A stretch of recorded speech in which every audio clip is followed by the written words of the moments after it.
Good evening, ladies and gentlemen, and welcome to the Stephanie Stevens Show. Today on my show, I'm really excited because it's Pride Month all around the world, and everybody is in full celebration. So here we are in downtown Toronto, and today I invited Miss Jessica Montgomery on, all the way from Indiana, and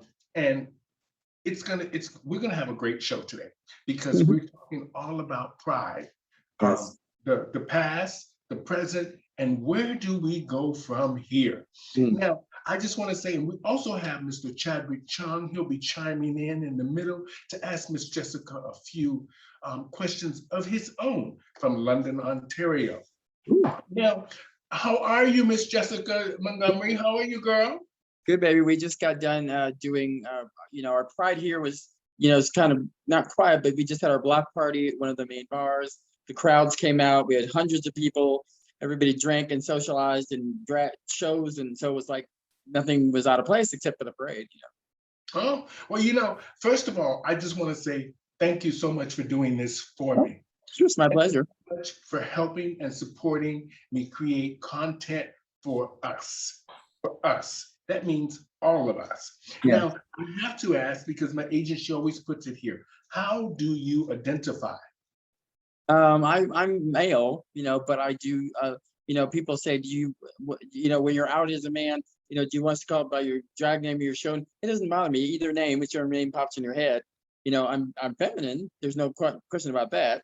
I mean, honey, I've got Skittles over my head. Um, So you so basically identify as a man, but when you're in drag, you're identified as a she. yes, yeah. I mean, treat me like a girl. Don't. Yeah. Mhm. Okay. Now, first of all, are you actually, how have you been dealing with the pandemic? First of all, let's talk about that. The pandemic for a performer or a drag artist. Do you work during the day? I do hair and makeup and things like that, and sew little costumes here and there for people. So it gives me stuff to do, Mhm. So I wasn't totally stuck in the house, like going ape crap. Like what am I going to do? I Mhm. found stuff to do because you just have to do it. That's what you have to do. You have to find things to do. Mhm. Now, so during the lockdown, do you live alone? Yep. Well, me and my dog. It's my Okay. little. So you have some company. Oh So yeah. you were able to, like a lot of people, we asked this because a lot of people that had programs such as whether they're going to their weekly LGBT program for trans women or meal trans for trans women, or just things that they would do to be part of the community and the support of the community, whether they're helping us with food, or they're helping us financially, or they're helping us with just keeping our mental um, health in check, whatever it may be. Now, did you miss any of those things? Well, no, I got to work for the last couple of years for one of our local bars here, known as Downtown Ollie's here in Indianapolis, and that bar is literally the number one all 24/7 restaurant in all of Indiana. Like it's in a Mhm. magazine, and so before pandemic, they were open 24/7, and we served food all day long, all night long. And I was had the good luck to come in and clean the bar when the people were gone, and the new owners, Peggy and David, they had bought the place and just came in the pandemic, and they were the most wonderful owners. They made sure that they followed that paycheck protection program. They took the time to give us all the food out of the refrigerators for all the employees. I mean, they rescheduled and shifted people's around schedules, and made it work all the way till now. So Well, it's good that the community, in a sense, the LGBT two-spirit pronoun community, I try to say that is all the way through, because there's a few times that I've said it and people got on me where I just stopped short of finishing it off. yeah, So that's I what don't about it want is. we don't want to be arguing. We want to try to make sure that we include everyone. Yeah, that's So that word that people don't use is inclusive. They don't. They just they sort of leave people up, hanging there. yeah. So I'm glad that a lot of the programs, because a lot of the programs in our community, a lot of the outreach people still reached out to help a lot of the girls and some of the seniors in the community. and a lot of people that just needed the support of whether it was food, financial, like I said, of some assistance of some kind. And it's good that the people in your area actually thought about you guys there. Yeah, And but we a lot of the girls here did a thing. I don't know if you do them there, but when the pandemic hit and you couldn't perform anywhere, a lot of the girls here were doing living room drag shows, in their basements and their Mhm. attics, and raising money and sending it to the HIV organizations and to people that needed it. And so, That's a good thing that we actually, even me living alone, and I'm lucky that I got lots of virtual work after pounding the pavement. I got lots of it, so a lot of people responded to me pounding the pavement, and it benefited me mentally, and it benefited me financially, which I'm blessed.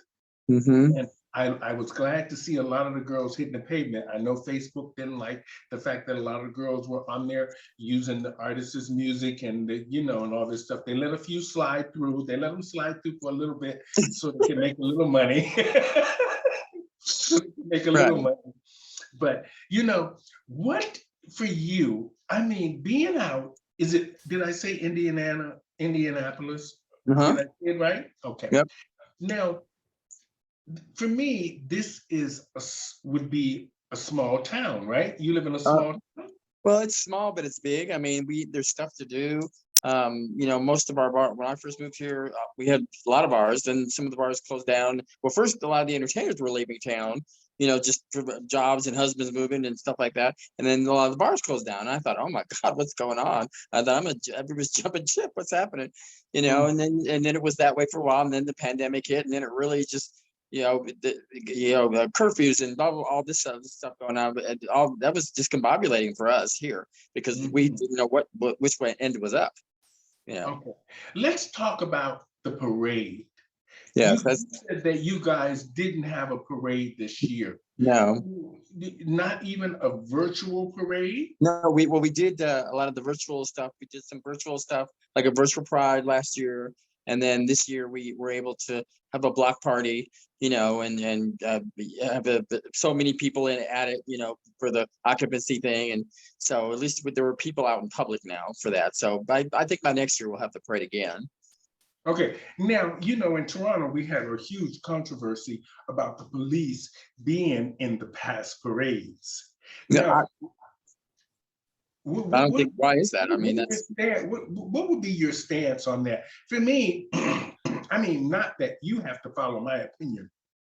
For me, not just because I'm older now and I need protection from this source or that source or whatever. I think in general, when we're out in public and mainly in a place of celebration that so many people are against or they protest against or have views about, I believe that the police should be in the parade regardless in uniform because I just think that people need to be able to visually see someone in case something is actually happening. right. And that is just my opinion. What do you think about that? Well, I think that there should be. I've always said that. Somebody said to me, "Well, I just don't understand the gay pride parade. Why don't we just dress normal? Do they have to dress like that? All the leather and the feathers and the glitz and the glass?" And I said, "Well, honey, they don't dress like that when they work at the bank. Or when they work at their real estate office. This is the one time to release their fun stuff. And over the years, it's gotten much much better because I remember there were times that people on the news would just show people's feet walking by. They wouldn't show crowds. They show their feet. And I know that a lot of heterosexual people were probably looking and go, see, that's what gay people look like. And you're teaching these kids that, the wrong angle to go with. And it's gotten much better, a lot better. And I think that now we should be able to show that there are gay cops, gay firemen, gay, people. We have normal jobs. We have our houses. We pay mortgages on houses. We cut the lawns like everybody else, you know. So what do you think about the safety issue? Oh, I think it's important to have that around because that way it sort of gives out that nonverbal message that nothing's going to happen, that we're protected, but give out that message to the other people on the outside that don't try it. We're here, we're watching. So The you, eyes in the so sky you, are so watching, you baby. so- so you feel we should have visible police? Oh yeah, I mean, not a lot of it, because enough of it. Don't make it look like like, oh my God, are they gonna gas bomb us and fire, tear gas us if it's something crazy happens? But just make us give it that mid level, Okay, the safety level. yeah, of protection. Yeah. Okay, now, as you know, in the last few years, we've had a lot of bashing online, from not just online in general, from the trans. We had a real spike in regard. I know there's a lot of shootings and all these things happening in the US now, but around the world, we had a real spike in trans murders. Mhm. Now, I've talked to quite a few of the heavyweight girls that are in the business for a long time, and we all understand escorting, and we all understand that, a girl's got to do what she's got to do. And we're not saying that every trans woman is an escort. We're not saying any of this. Regardless, it's just women in general, or women who identify as women, and trans women who consider themselves women, and just people in general who feel that they should be able to do what they want with their Right. bodies. Now, lots of these trans women have been murdered. Yeah, No, we see some advocacy towards this. What do you think needs to be done to make the queens and the women, real women as well, just to make the business of escorting safer? I see in New York that they passed a law now in New Mhm. York City to where they, trying to help the trans women who escort, or like they say in some cities, prostitution, which I think they've been locking up these women for too long Yeah.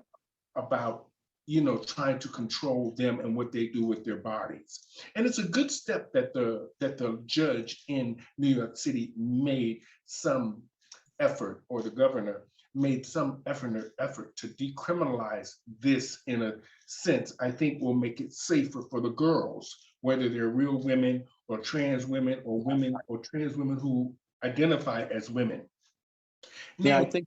I think that a lot of these girls, number one, they should always, first and foremost, always be careful what you're doing, where you're going, how you're doing it, and it's okay. When I was in Tennessee for a while, a lot of those girls, there were a couple of girls that were killed, leave with dates, and they wouldn't tell them. You should always tell somebody who you're with.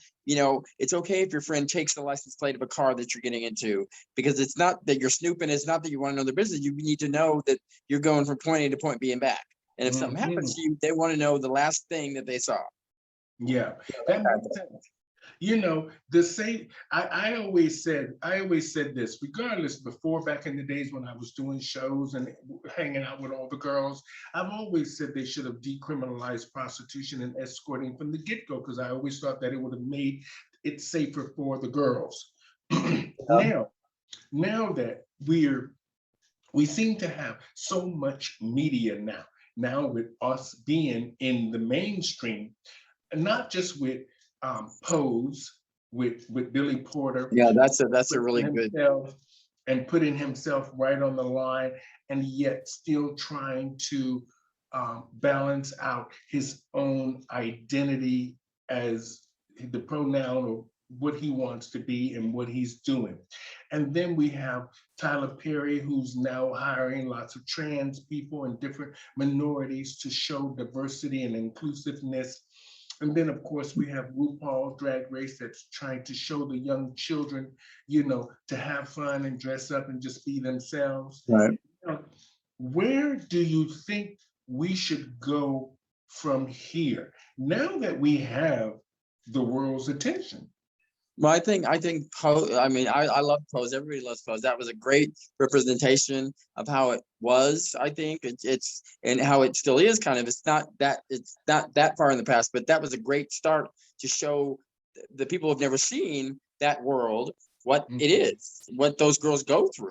It's not mhm, just all glitter and glam and glitz and fabulous parties. And these girls have to find a place to live. They have to make an ends meet. They have to pay their bills. mhm, That's how it was. And I think that a lot of these girls, I feel sad that we've lost so many.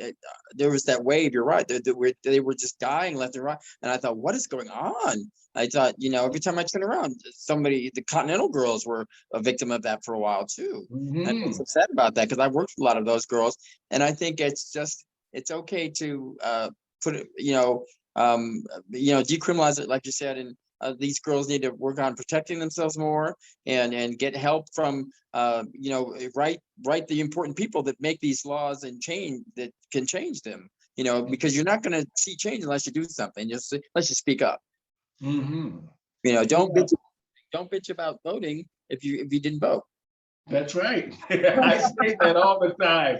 Don't bitch about voting if you didn't vote.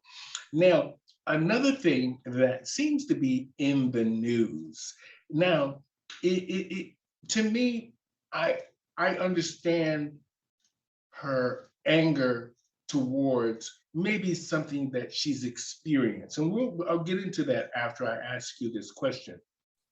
As you know, J.K. Rowling is the author of the Harry Potter series. Now, of Mm-hmm. course, she's been on all over TV, all over national networks, talking about her disdain for trans women and the fact that trans women aren't women. And she has been very vocal about that sort of her opinion on this. What do you think? Do you think do you think she's right, or do you think she is is meddling where what do you think she's right, and why do you think she has such a hatred for trans women? Well, I mean, I think right away, obviously, what that says to me is she must have had some kind of weird experience, or maybe one of her own family members, something, one of her children, Mhm. one of her uncle, anybody, because if she's that hardcore about it, saying, no, no, no, I hated it, then something must have happened in her own Mhm. life where she's like just disgusted, got a weird, bad version of that and said, "Oh my God," and freaked out. And now that's coming forth, and she's like, "Oh," and she's no, I don't like it, and she won't, because people are afraid of what they don't know. That's the thing about that. Mhm. People are afraid of what they don't know, and so I think she needs to stay. Well, obviously, she needs to stay in her little world of fantasy and magic, and because that has nothing to do with that's two way opposite worlds. Mhm. And she needs to start looking at a lot of these other movies, so many different movies, because there's every now and then you'll see trans girls popping in and out of these movies in big roles that are making Mhm. big bucks, and it's she needs to look at it and go, oh, well, okay, maybe maybe there's a spot for this, you know. Well, I look at it as this is when you have such an influence like that and you have such power like that, you should be using your voice for good. And like you said, I think she had some experience, whether it was a boyfriend or a husband or somebody who went out with a trans woman and she found out Yeah, that, and then shit hit something like the that. fan. Yeah, she has a real hate on for it. I'm sure it'll come out in the papers Well, somewhere down the and what road. a bad person! What a if she was a nobody, it would get fly. But look at who she is. That doesn't she realize Mhm. that could just grab a hold of her book sales and all this other stuff, and because nobody's gonna want to buy books from a homophobic person. No. Now, so let's talk about how was the block party? How was that? Oh my God, it was so crazy. I mean, I think my eyelashes melted off. Like that, Okay. it was so hot and crazy, and I think I changed clothes like 5 6 times, and thank God a friend of mine had a big a van, like an RV kind of thing, and all these queens kept running. They said, "Where's she going?" And they'd see me go in one way and come out the other in a whole other outfit. But at least it's good that the lockdown now is kind of subsiding a little bit, and we're all sort of on the same page as getting vaccinated or trying to think about getting vaccinated and make things safer for us all. And it's good to see that you're out and about in the community, and there is some resources to sort of make you feel like you're part of the community again. Things are Yeah, happening, going back to real life, and maybe we've all learned a very valuable lesson from this, that we need each other, because being in my apartment alone all those months Yeah. and no shows and no, I can think about people, even if you had a big family, you'd be tired of your big family Well, after about because when they started using 15 them, minutes. I have to say I'm not dissing the CDC at all. They're the government, but when they started using the words lockdown and quarantine, I thought, honey, you have no clue what that word is. Because if that was a true lockdown, you would be able to go nowhere for nothing. Mhm. So don't don't start saying lockdown, quarantine, girl. That's not quarantine. That's not lockdown. You have no. uh-uh. You know, it's great though that at the end of the day, hopefully we've learned a lesson from all of this, that we need each other. Right. And I mean, that I'm glad that we've gotten way over the hump of it and gotten to this point. Because when it first started, everybody was scared to touch things and sit on things. And what do we wipe? What do we do? Well, should we wrap ourselves in bubble wrap? What do we do? I mean, but I say this also, Jessica, it's a good thing that we all now are getting a little taste of what Black people and marginalized people have felt for so long: racism. it We're exists. all getting a little bit of taste of that. Don't touch me. Get away from me. I don't like you. Move away. All Yeah, I these. mean, I can't believe that our society was so that maybe some people didn't want to believe it existed, or it doesn't affect me, so I'm fine. Well, Mhm. it does affect you somewhere, somehow. You Just know, like the HIV/AIDS epidemic when that came around. Oh, I don't know anybody, but you do know somebody with AIDS. See, that's how that works. yeah. It's funny. Just for an example, when I see people walking down the street, even couples, and I cross the street, it affects them. And I know it affects them. And not that I'm even doing it at close range. I'm doing it at a distance, but I can hear them talking. Yep. And I know they're saying something about whether, oh, he doesn't, this and that, or whatever the Right. thought is in their mind. But in general, when you look at it, it's putting us all on the same page in a sense of, you see, you've been treating these people, um, um, it says this meeting no longer has a time limit. I mean, I just think that when all this stuff, I'm so glad that the George Floyd thing, and that was all that stuff. I'm so glad that worked out the way it did, and the police officer that I mean, I wish people had seen when I'm sorry, I was rolling in pieces when they were sentencing him up the river, because the mask is here and his eyes were darting everywhere. He was like, Oh. oh. I was like, yes, honey, you're going to jail. Bye. Yeah, Mhm. sorry about your hug. So we're going to thank you so much for doing the show today. You have a great, wonderful, and blessed Pride. We're going to let Girl, Chad. I don't know what kind of stores you have there, but you need to go out and buy this lip gloss, girl. Iridescent lip Mhm. gloss. Woo-hoo. This is Well, like this. I didn't put any on today because she keeps telling me to try to, normalize it. So this way you can send me the link to what that lip gloss is. Chadwick, are you there? Yes, By I LA am. Colors. It's Okay. by LA Colors. No, Chadwick, you can't have this. This is fabulous lip gloss. Yeah. Oh. I don't Yeah. think Chadwick wears lip Well, gloss. what the thing is I love it. Every now and then I would meet a gentleman caller back in the day, when I was slightly younger. And I'm not going to tell you how old I told Chadwick, I said, honey, I'm a seasoned queen. I'm so seasoned, I'm freaking blackened. Just saying. And some of these boys who would come over and, I mean, I feel very gifted. I told him that been talking to a wonderful woman in Ireland, and her son is wanting to get in drag. And I feel so bad she's turned to me for all these questions. And I want to get a hold of the creator of that makeup group. And I love all those girls on there.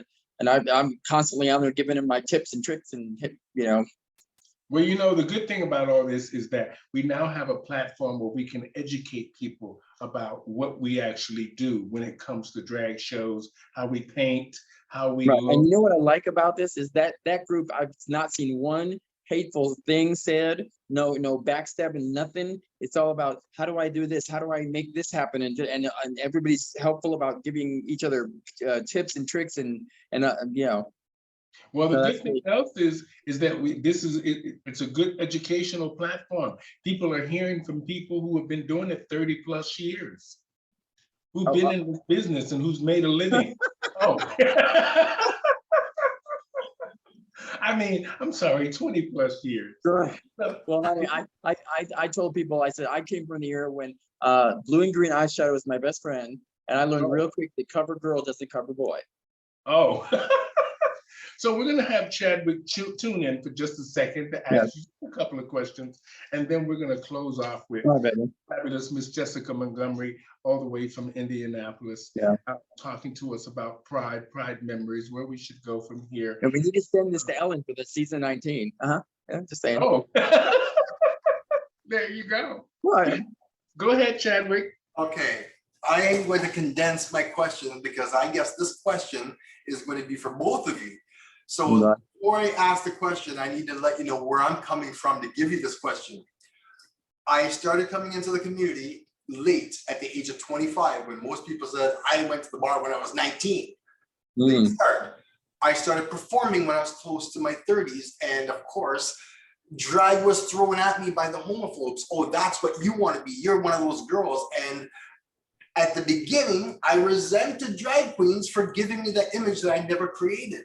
And I said, one of these days, I bet you I'm going to be friends with one of them. I'm friends with a ton of them. And I realized what was going on. Outsiders try to paint me as the picture of what they saw on the TV screen, like you and Jessica and, you know, all the famous queens. So when I realized I wanted to be a performer, I wanted to be a male performer, but I wanted to do what drag queens did. They took the stage, they had that presence. Give me a presence of my own so that I can do something with it. I don't want to wear a wig and a dress. I know how to be me, but I wanted that advice for business people in drag. So now, with that said, next week is going to be my last birthday in the 40s. Next year is a brand new decade for me. Now, my question about that is, what kind of advice would an experienced drag queen like yourselves give advice to someone like me or younger than me who's just starting? What advice would you give to someone like me that's trending in the community and haven't fallen off the bandwagon? Because I could have sworn the day I turned 30, I'm done, I'm too old. I said, oh, damn, I'm almost 40. Okay, 40, that's a cutoff. I turned 40, now I'm turning 50. Okay, So now, are you talking about doing drag, or like what do you? What I'm looking at reinventing myself as, like, right now I'm Mr. Karaoke guy, but people look at it as a show. I used to be a break dancer way back in the day, in the early 80s. Then I went to be a Michael Jackson impersonator. And then all of a sudden, when the gay community came along, I became an entertainer of my own. So I was using my actual name as an image. So because I'm approaching 50 next year, I just thought, since I'm in a new decade, that's the best time to reinvent myself. But as what? Everybody sees me as that raunchy Jamaican dancehall boy, but no one's heard me sing love songs. And right. Well, I mean, if you run karaoke, if that's your business, I think you could try and incorporate something fun within that. Like we're funny, cute little outfits, and zhuzh it up a little bit. Well, I don't host it. I participate in it like everybody else. But when I've been doing it for so many years, some people actually try to pick me out of karaoke and say, wait a minute, you don't belong in karaoke. You belong on a big stage with a presence and making the money. I said, but this is what I do after I'm done work. I'm not doing it as work, but they make it a workable way, make some money. I said, if I start making money at my hobby, I'll probably end up hating it. I want to keep loving what I'm doing. So what can Well, Chadwick, this is what I say, and it's worked for millions of people, and it took me a long time to get my head around it. But I really find that if you want to reinvent yourself, you have to do something that you're passionate about and focus all your attention on that passion, creating it, developing it, working it, doing it, practicing it, and just pushing it And then you have to add a little glitter on top of that to get people's attention. And then if that don't get their attention, you add a little more glitter. That's what we do in drag. Our wigs can't get big enough. Well, Our wigs exactly. can't get big enough. I saw that, actually, one drag queen I saw, and lives here in London, always had the big hair and everything. And one day she shocked the hell out of everybody. She came with a very short thing.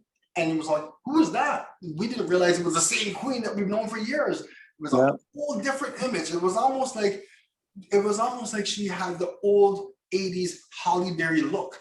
When we used to sing the Patti LaBelle here. And it was just like, it was Well, a short line.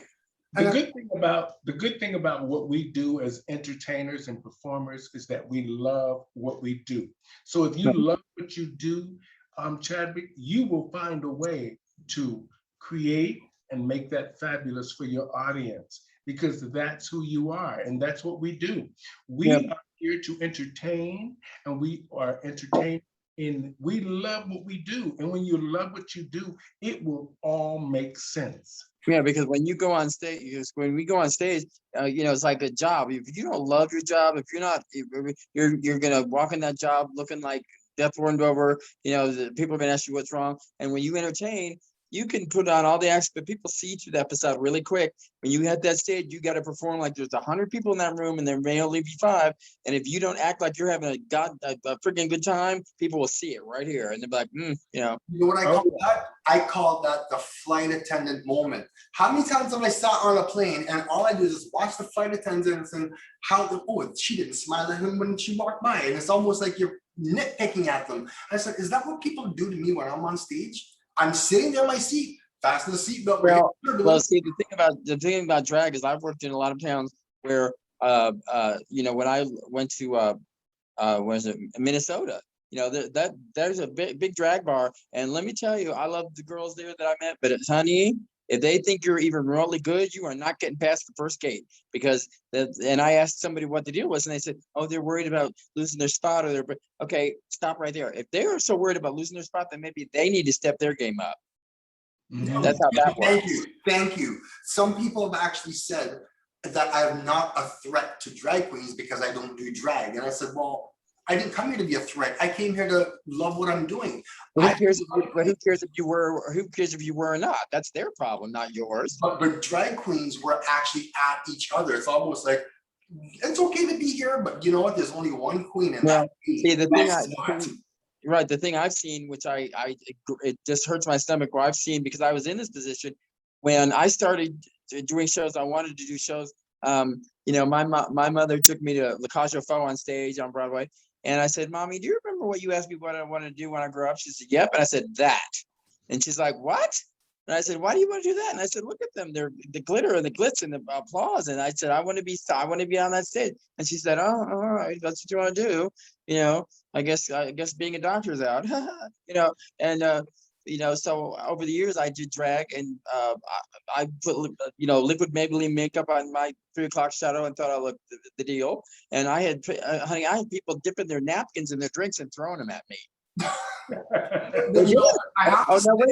Wait for it. Then they got creative. Then they took whole bowls of popcorn. Whole bowls of popcorn.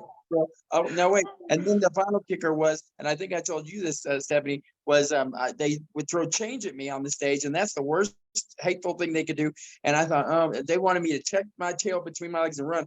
And every Thursday at the Gong Show in Cleveland, they would gong me before I'd get on the stage. That's how much So I said, I'm gonna teach these bitches a lesson. So the next Thursday, I came, and they said, oh, here she comes. And they said, okay. And I heard that change tinging on the stage. I turned around, and what they didn't see was I pulled change rollers out of my bra and started rolling the change on the stage during lip syncing.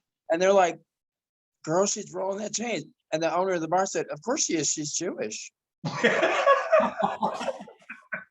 Well, that's the way to do it. You guys have been amazing today, and the conversation has been fun. And Chadwick, what are your plans for Pride? I have lots of virtual shows coming up, and lots of things I'll share with you guys to show you. And a little bit, I'm in action in some of them. Before, usually I'm just sitting down or I'm talking. But now I'm moving around a bit, so things are going to be good. But you know, we are here in Toronto. We're right in the middle of it now, and starting on I think it's tomorrow, starts all the shows, or a lot of the virtual shows around town, and then by the end of the month, you'll start seeing outdoor shows where people. Yeah, I would love to come. You know, I would love to come there, or Chadwick's in London. Come to London. I'm an hour and a half away from See, Scotland. I hate you guys because I'm sure that's part of my fantasy bucket list. Like here, I had the good luck to go to Seattle, Washington. My friend Mhm. #Molly, that's her drag name. Her rich Jewish husband flew me first class, and just to show you how stupid I am, ready for this, I'm standing in line. You know how they get everybody on the plane and they do first class people first. I'm standing in line like with my thumb on my butt, and I turn to the right. Girl, the sign that says first class passengers stand over here. I had to get out of line, girl. I didn't know what I was doing. Then I got first class. Here she comes with a towel on a pair of tongs. No, they told me the freaking towel was hot. Oh. I'm like Girl. stupid Jewish girl, you know. So I mean, I would love to come there and perform, because I mean, I don't know what those girls would think of me, you know, because I'm sure the London Queens are probably stunning, you know. We're working on something now with the launch of Pronoun TV. We're going to have a big launch extravaganza. I'll tell you more about that down the road. We're working on it. And because I didn't want to come back, because Seattle was wonderful. The bars were wonderful. The Queens were. I didn't want to come back here to India. I was like, and we're gonna invite some of the guests down to perform and carry on and all of this. Jasmine Masters brought that to my attention, that I should do a big launch here, because things could be amazing if we do some kind of a big event of some kind. So we've been thinking about it. I've talked to my agent. She created something. I can't talk much about it, but she created a concept, and we're going to run with it in the next few months. But we need to wait until we get out of this pandemic, so that way we can make sure that we can get the entertainers here that we really want to have here, that can cross the border without all these restrictions. well, now the pandemic, they're doing all. I don't know about there in London, but here in America, you know, in the United States, they're doing all these crazy things.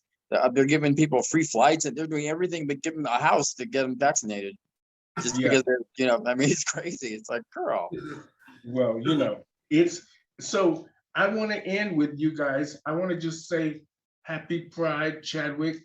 I don't know if you're coming down to Toronto, because you know some of the restrictions are lifted here, and so there's lots of people out on the patios and hanging around and stuff like that. And for you in Indianapolis, I'm glad that you had a great block party there, Jessica. And I wish you nothing but continued success in the world of artistry and what we do. Keep that passion, keep that drive. Don't forget about your community at the end of the day. And remember, always do something. Just do something. My dream is I'm going to open my own drag store. You know, that's my dream. I want to do a drag store for the new girls or whatever. And I already created a concept name, which will remain nameless. I'm not going to give it away, but it's funny as shit though when I came up with it. And I figured when I get old and crinkly. And by the way, Chadwick, how old did Chadwick say he was? I'll be 49 next week. 21. Yeah. Okay. Now, I'm not supposed to guess a lady's age, but you know, peering through the makeup, how old do you guess I am? I have no idea, because a lot of people look at me and they say, you must be almost 40. I'm like, you're close. Just change the 4 to a 5. Well, when I take off the 2 layers of spackle, and then the black tar number 4 around the eyes, and then take down the 1 layer of masking, you know, like on last Star Cruiser, they takes up the base with the rag. I'm 54. Oh, okay. You're Yeah. not that much older than me. Well, it's all the bandages I pull the skin back to California, you know. Actually, for me, age for me is not a look; it's a feeling. Well, I mean, I was glad enough that at 50 something, I was able to win a title in 2017. In 2017, I won this title, and it was the first pageant that a friend of mine put together, and said I should come do it, bugged the hell out of me to come do it, and I did it. And I only had 1 contestant against me, whatever. And I must say, I've never seen, the theme was pride, but that was the costume. And I must say, I've never seen a pride costume done with colored loofah sponges. Don't ask me where she got them. Well, you guys, thank you so much for being on the show today. Yes, baby, I love you. You guys have a wonderful and safe Pride. Take care of yourself. Jessica, as always, you look beautiful. Thank you, baby. you again tuning in from Indianapolis. Thank you, Chadwick Chung, tuning in from London, Ontario. And here I am, Stephanie Stevens, tuning in from Toronto. During Pride Month, we want to just say thank you guys so much out there. And be safe out there. Thank you guys so much for reaching out to Jessica. If she's looking for bookings, So add her on Facebook, YouTube. I'll work at a diner for God's sakes. I don't care. And Chadwick, of course, is the computer expert. So if you need stuff done, you can reach out to him. He'll help you out, make sure that your computers are up and running fabulous. So if you ever find yourself in the middle of a crisis with your computer, reach out to Chadwick Chung. Until then, my friends, from Pronoun TV and the Stephanie Stevens Show, thank you guys so much. Y'all have a blessed week. Bye, baby. Bye-bye. Thank you. Thank you to our audience out there. Have a great Pride, everybody.